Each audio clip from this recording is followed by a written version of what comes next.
Hello ಎಲ್ಲರೂ ಹೇಗಿದ್ದೀರಾ? ಎಲ್ಲರೂ ಚೆನ್ನಾಗಿದ್ದೀರಾ ಅಂತ ಅಂದ್ಕೊಂಡಿದ್ದೀನಿ. ಸ್ವಲ್ಪ ವಾಯ್ಸ್ ಎಲ್ಲ ಚೇಂಜ್ ಆಗಿಬಿಟ್ಟಿತ್ತು, ಆರಾಮಿಲ್ದಂಗೆ ಆಗಿಬಿಟ್ಟಿತ್ತು. ಹಾಗಾಗಿ ನಾನು ಬೆಳಗ್ಗೆ ಎದ್ದು ಸ್ವಲ್ಪ ದೇವಸ್ಥಾನಕ್ಕೆ ಹೋಗಬೇಕಿತ್ತು. 6 ಗಂಟೆಗೆ ದೇವಸ್ಥಾನಕ್ಕೆ ಹೋಗಿದ್ವಿ. ಬರೋ ಅಷ್ಟೊತ್ತಿಗೆ ಮಧ್ಯಾಹ್ನ 2 ಗಂಟೆ ಆಯಿತು. ಬಂದುಬಿಟ್ಟು ಅಲ್ಲೇ ಊಟ ಮಾಡ್ಕೊಂಡು ಬಂದ್ವಿ. ಸ್ವಲ್ಪ ಸುಸ್ತಾಗ್ಬಿಟ್ಟಿತ್ತು, ಬಿಸಿಲು ಜಾಸ್ತಿ ಇರೋದ್ರಿಂದ ಮಲಗಿಬಿಟ್ಟೆ ನಾನು. ಮಲಗಿ ಎದ್ಮೇಲೆ ಈಗ ಸಾಯಂಕಾಲ ಅಡುಗೆ ಮಾಡೋಣ ಅಂತ ಜೋಡಿಸ್ತಾ ಇದ್ದೀನಿ. ಸ್ವಲ್ಪ ನುಗ್ಗೆಕಾಯಿ ಜಾಸ್ತಿ ಇದ್ದು ಹಂಗಾಗಿ ನುಗ್ಗೆಕಾಯಿ ಸಾಂಬಾರು, ನುಗ್ಗೆಕಾಯಿ ಬಿರಿಯಾನಿ ಮಾಡೋಣ ಅಂತ ಮಾಡ್ತಾಯಿದ್ದೀನಿ. ನಾನು ಫಸ್ಟ್ ಟೈಮ್ ಮಾಡಿದ್ದು, ತುಂಬ ಅಂದರೆ ತುಂಬ ಚೆನ್ನಾಗಿತ್ತು. ನುಗ್ಗೆಕಾಯಿ ಬಿರಿಯಾನಿ ಮಾಡಲಿಕ್ಕೆ ಸ್ವಲ್ಪ ಮ್ಯಾರಿನೇಟ್ ಆಗಲಿಕ್ಕೆ ನುಗ್ಗೆಕಾಯಿಗೆ ಮೊಸರು ಹಾಕಿದ್ದೀನಿ, ಸ್ವಲ್ಪ ಖಾರದ ಪುಡಿ ಹಾಕಿದ್ದೀನಿ, ಸ್ವಲ್ಪ ಮಸಾಲ ಪೌಡರ್ ಹಾಕಿದ್ದೀನಿ, ಸ್ವಲ್ಪ ಉಪ್ಪು ಹಾಕಿಬಿಟ್ಟಿದ್ದೀನಿ, ಅರಿಶಿನ ಹಾಕಿದ್ದೀನಿ, ಸ್ವಲ್ಪ ಗರಂ ಮಸಾಲ ಹಾಕಿ ಚೆನ್ನಾಗಿ ಮ್ಯಾರಿನೇಟ್ ಆಗಲಿಕ್ಕೆ ಒಂದು ಅರ್ಧ ತಾಸು ಬಿಟ್ಟಿದ್ದೀನಿ.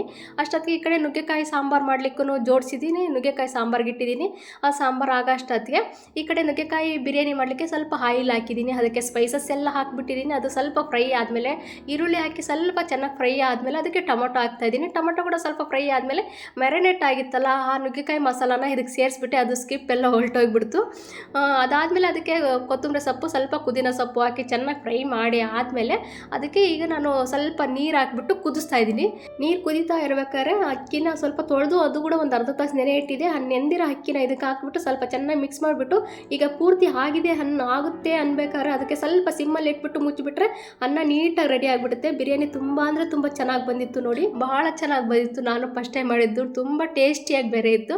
ಅದ್ರ ಜೊತೆಗೆ ಸ್ವಲ್ಪ ಆಲೂಗಡ್ಡೆ ಜಾಸ್ತಿ ಇದ್ದು ಅದು ಕೂಡ ಸ್ವಲ್ಪ ಫ್ರೈ ಮಾಡಿಬಿಡೋಣ ಅಂತ ಆಲೂಗಡ್ಡೆ ಫ್ರೈ ಮಾಡಿದೆ. ನಮ್ಮ ಫ್ರೆಂಡ್ ಮಗಳು ಬಂದಿದ್ಲು, ಈ ಮನೆ ಹೊಸ ಮನೆಗೆ ಬಂದಾಗಿಂದ ಅವಳು ಬಂದಿರಲಿಲ್ಲ.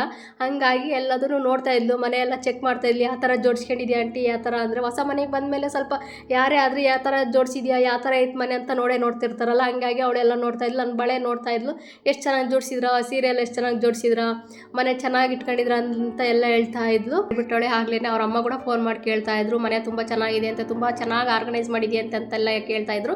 ಈ ಸಾಯಂಕಾಲ ಮತ್ತೆ ಅಡುಗೆ ಆಯಿತು. ಅಡುಗೆ ಆದಮೇಲೆ ಅವಳು ಊಟಕ್ಕೆಲ್ಲ ಇಟ್ಕೊಟ್ಟೆ, ಮತ್ತು ಅವಳು ಹಾಸ್ಟೆಲ್ಗೆ ಹೋಗಬೇಕು ಅಂತ ಬೇಗ ಇಟ್ಕೊಟ್ಟೆ.